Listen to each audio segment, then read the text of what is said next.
JEE 2023 का एक question आप सभी को स्क्रीन पर दिख रहा होगा। अब ये क्वेश्चन क्या बोल रहा है उसे समझते हैं। क्वेश्चन ये बोल रहा है कि मैं एक बॉल को रिलीज कर रहा हूं किसी हाइट से, वो जा रहा है, इस फ्लोर के कांटेक्ट में आ रहा है और फिर फाइनली ये किसी हाइट को गेन कर रहा है। उसके बाद आपसे ये बोला गया है कि जब ये फ्लोर के कांटेक्ट में था तो उस टाइम के दौरान इसकी एवरेज एक्सेलरेशन कितनी होगी, वो आप हमें बता दीजिए। तो देखिए कैसे करेंगे इस सवाल को। देखिए मान लेते हैं ये जो है किसी हाइट h1 पर था और ये जब रिलीज हुआ तो ये मान लेते हैं किसी वेलोसिटी v1 से हिट करेगा इस सरफेस को।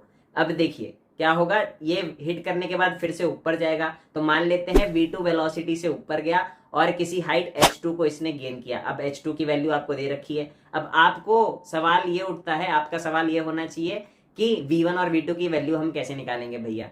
v1 और v2 के लिए आपको बस एक फॉर्मूला यूज करना है, v square equals to u square plus 2s। अब v1 और v2 वहां से आ जाएंगे। अब आपको क्या निकालना है, एवरेज एक्सेलरेशन। एवरेज एक्सेलरेशन होता है delta we upon delta T. Delta T आपको दे रखा है और डेल्टा वी आपको इन v1 और v2 को पुट करके निकालना है। तो v1 और v2 को जब आप पुट करोगे तो ये खास ध्यान रखना कि v1 जो है उसकी डायरेक्शन नीचे की तरफ थी और v2 की जो डायरेक्शन थी वो ऊपर की तरफ थी। तो जब आप वैल्यूज को पुट करोगे तो साइन कन्वेंशन का ध्यान रखेंगे और फिर फाइनली जब आप वैल्यू पुट करोगे तो आपको एवरेज एक्सेलरेशन मिल जाएगा। तो आई होप सो ये जो सवाल था उसका फील भी आया होगा आपको और अच्छे से ये चीज क्लियर हो चुकी होगी अब।